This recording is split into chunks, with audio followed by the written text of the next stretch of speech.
Hello friends, in this video we are going to learn about SSRF vulnerability practically.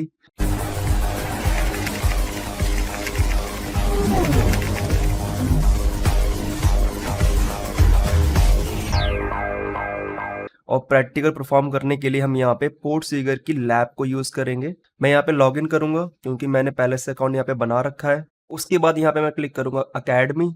उसके बाद हम यहाँ पे जाएंगे ऑल टॉपिक्स और यहाँ पे हम चेक करेंगे सर्वर साइड रिक्वेस्ट फॉर्जरी। तो हम यहाँ पे सॉल्व करेंगे basic server side request forgery against the local server. तो यहाँ पे हम क्लिक करेंगे और यहाँ पे आप दे सकते हैं इसका सोल्यूशन। सबसे पहले हम इसे एक्सेस करते हैं और चेक करते हैं कि वेबसाइट है क्या, और मीन टाइम में हम खोल लेंगे अपना बर्प प्रॉक्सी। फिर यहाँ पे हम नेक्स्ट करेंगे, उसके बाद स्टार्ट बर्प। फिर यहाँ पे हम जाएंगे प्रॉक्सी ऑप्शंस और यहाँ पे हम मेक श्योर करेंगे कि हमारा ये ऑप्शन टिक हो। फिर हम जाएंगे सेटिंग्स में, हम यहाँ पे नेटवर्क सेटिंग में जाएंगे और यहाँ पे हम क्लिक करेंगे मैनुअल प्रॉक्सी, और जो प्रॉक्सी हमने वहां पे डाली थी वो यहाँ पे सेट कर लेंगे। प्रॉक्सी सेट करने के बाद यहाँ पे हमारी वेबसाइट कुछ ऐसी दिख रही है जहाँ पे अलग अलग ऑप्शन है बाय करने के लिए। एक ई कॉमर्स वेबसाइट है और यहाँ पे हम अपना माई अकाउंट दे सकते हैं। अगर हम माई अकाउंट पे क्लिक करें तो हमें लॉगिन करना पड़ेगा और हम लॉगिन करके हम इस वेबसाइट में और टास्क परफॉर्म कर सकते हैं। और अगर हम किसी भी लेट से अगर एक प्रोडक्ट को विजिट करने का ट्राई करें, जैसे लेट से लेजी डॉग, तो यहाँ पे दे सकते हैं इसका प्राइस। लेट से अगर हम इसे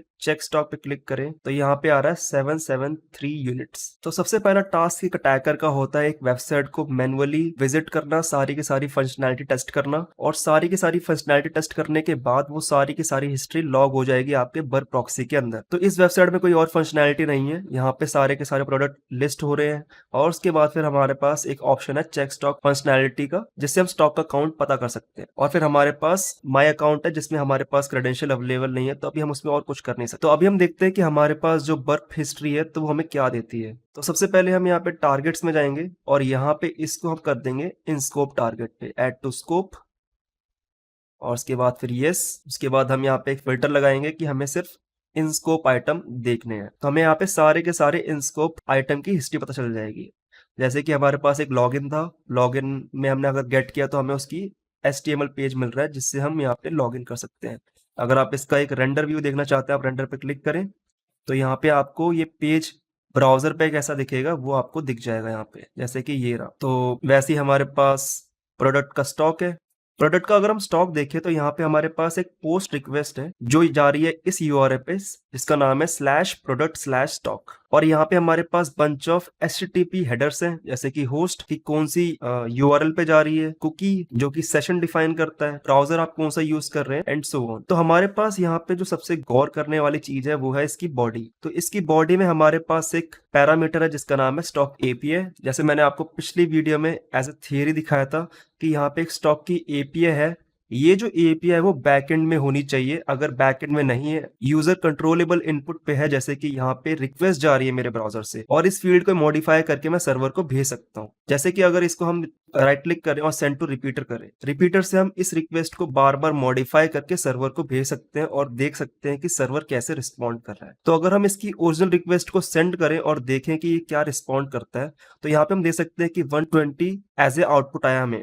जैसे कि यहाँ पे जो URL है वो इनकोडेड है, तो अगर इसको मैं यहाँ पे अगर सिलेक्ट करूँ तो यहाँ पे आप इसका डिकोडेड वर्जन दे सकते हैं कि यहाँ पे प्रोडक्ट ID है 18 और स्टोर ID है 1। अगर मैं प्रोडक्ट ID 18 की जगह पे लेट से 19 कर दूं और उसके बाद फिर से मैं सेंड करूं तो यहाँ पे आप देख सकते हैं कि आ रहा है यहाँ पे 914। तो पहला इश्यू हमने जो देखा था कि अगर एक API का जो आउटपुट है वो रॉ मिल रहा है हमें, तो वो यहाँ पे सबसे बड़ी दिक्कत है, क्योंकि यहाँ पे अगर हम कोई और एंड पॉइंट एक्सेस करने का ट्राई करेंगे तो हमें वैसा का वैसा रॉ आउटपुट यहाँ पे अवेलेबल हो जाएगा विदाउट एनी प्रोसेसिंग। और सबसे इंपॉर्टेंट बात, कभी भी आपको अगर आप वेबसाइट बना रहे हैं अपनी, यूजर कंट्रोलेबल इनपुट पे आपको थर्ड पार्टी या फिर इंटरनल सर्विस की लिंक नहीं देनी चाहिए, क्योंकि इसे वो बहुत आराम से मॉडिफाई कर सकता है। तो सबसे पहला काम हम एक एज ए अटैकर देखेंगे कि क्या हम इस URL को मॉडिफाई करके हम कुछ कर सकते हैं। जैसे कि सबसे पहले अगर हम इसे सिलेक्ट करें तो यहाँ पे हम देख सकते हैं कि यहाँ पे हमारे पास 2 पैरामीटर है। जहां पे भी आपको पैरामीटर देखे वो हमारे लिए एज ए एंड पॉइंट हो जाता है और यहाँ पे अटैक वेक्टर हो जाता है, जहां पे हम अलग अलग वर्नेबिलिटी टेस्ट आउट कर सकते हैं।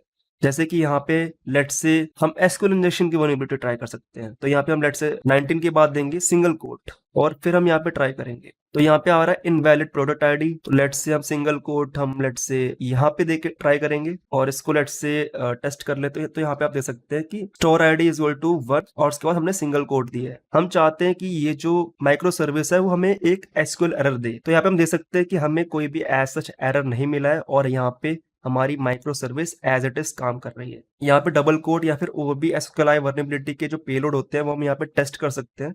लेकिन अभी के लिए ये जो ब्लैब है वो एसएसआरएफ वर्नेबिलिटी से वर्नेबल है, ना कि एसक्यूएल इंजेक्शन से।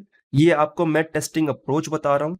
तो इसके लिए हम सबसे पहले यहाँ पे क्या करेंगे, हम यहाँ पे चेक करेंगे कि क्या इस सर्वर पे कोई लोकली साइट रन कर रही है या फिर नहीं। तो उसके लिए हम यहाँ पे लिखेंगे http//localhost। लोकल होस्ट की जगह पे हम यहाँ पे आईपी भी लिख सकते हैं।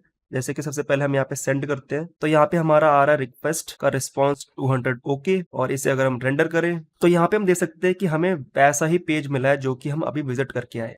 लेकिन यहाँ पे एक की डिफरेंस है एडमिन पैनल का। अगर मैं आपको दोबारा बैक करूं वेबसाइट पे तो यहाँ पे आप देख सकते हैं यहाँ पे होम है, फिर माई अकाउंट है। यहाँ पे कोई भी एडमिन पैनल की फंक्शनैलिटी नहीं है।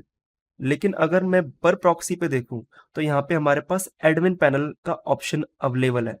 ये अवेलेबल क्यों है? क्योंकि ये जो रिक्वेस्ट है वो हम भेज रहे हैं इस एपीआई पे। ये जो एपीआई है वो आगे इस वेबसाइट को विजिट कर रही है, उसका रिस्पॉन्स हमें दे रही है। तो अगर हम यहाँ पे इसकी एचटीएमएल को देखें तो यहाँ पे हम देख सकते हैं कि हमारे पास इसकी यूआरएल है /admin। ये फिक्स नहीं होती कि यहाँ पे सिर्फ एडमिन पैनल की यूआरएल /admin ही होगी। तो सबसे पहले आपको लोकल होस्ट ट्राई करना है उस एंड पॉइंट पे। आपका अगर जो पेज है वो यूजुअल पेज से अलग दिखता है तो वहां पे एसएसआर वर्नेबिलिटी हो सकती है। और वहां पे फिर आपको HTML को इंस्पेक्ट करके देखना है कि कौन सी URL है जो कि आपको ऐसे अवेलेबल नहीं है, लेकिन अगर आप SSR वर्नेबिलिटी ट्रिगर करके एक्सेस करते हैं तो आपको वो मिल रही है। तो यहाँ पे हम लोकल होस्ट की जगह पे 127.0.0.1 जो कि लोकल होस्ट की IP होती है वो भी हम लिख सकते हैं। और अगर हम इसे रिक्वेस्ट करें तो हमें सेम पेज मिलेगा। जैसे कि हम यहाँ पे लिख सकते हैं एडमिन और यहाँ पे हम देख सकते हैं कि यहाँ पे हमें एक एडमिन पैनल मिला है। और ऐसे ही अगर यहाँ पे लेट्स से ये जो IP है वो ब्लैक लिस्टेड है तो हम यहाँ पे 127.1 लिख सकते हैं। और अगर हम उसे रिक्वेस्ट करें तब भी हमारी जो रिक्वेस्ट है वो फुलफिल हो रही है और यहाँ पे हम देखें तो हमारे पास एडमिन पैनल है। तो ऐसे हम यहाँ पे ब्लैक लिस्टिंग बाईपास कर सकते हैं। तो लेट्स से हम यहाँ पे लिखेंगे एडमिन और इसको विजिट करेंगे तो हम यहाँ पे देख सकते हैं कि हमें एडमिन पैनल मिल गया है। एडमिन पैनल में हमारे पास एक फंक्शनैलिटी है डिलीट यूजर्स की और हमारे पास अभी 2 यूजर लिस्ट हो रहे हैं। तो हमारा टास्क है इस पर्टिकुलर लैब के लिए कार्लोस यूजर को डिलीट करना। तो दोबारा हम HTML में जाएंगे, यहाँ पे हम सर्च करेंगे लेट्स से कार्लोस और यहाँ पे हम देख सकते हैं कि हमारी URL है admin/delete user name is equal to Carlos. तो अगर हम इस URL को डायरेक्टली एक्सेस करेंगे तो हमें 401 या फिर कुछ और रिक्वेस्ट मिलेगी, हम इसे डिलीट नहीं कर पाएंगे। तो इस रिक्वेस्ट को भी हम सर्वर से जनरेट करेंगे यूजिंग SSRF वर्नेबिलिटी। तो मैं यहाँ पे जाऊंगा और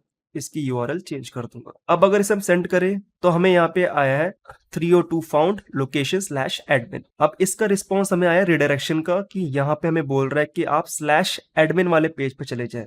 तो अगर इसे मैं फॉलो रिडायरेक्शन करूंगा तो क्योंकि मैं /admin पेज को डायरेक्टली विजिट नहीं कर सकता तो मेरे को यहाँ पे 401 या फिर 403 एरर देखने को मिलेगा। जैसे कि लेट्स से मैं अगर मैं फॉलो रिडायरेक्शन करूंगा तो यहाँ पे देख सकते हैं कि यहाँ पे आ रहा है मेरे को 401 अनऑथराइज, क्योंकि मैं डायरेक्टली एडमिन पैनल को एक्सेस करने का ट्राई कर रहा हूँ जो कि अलाउड नहीं है। तो मैं दोबारा जाऊंगा उसी रिक्वेस्ट में जो कि SSR वर्नेबिलिटी से वर्नेबल है और दोबारा मैं एडमिन पैनल को एक्सेस करने का ट्राई करूंगा और यहाँ पे हम देख सकते हैं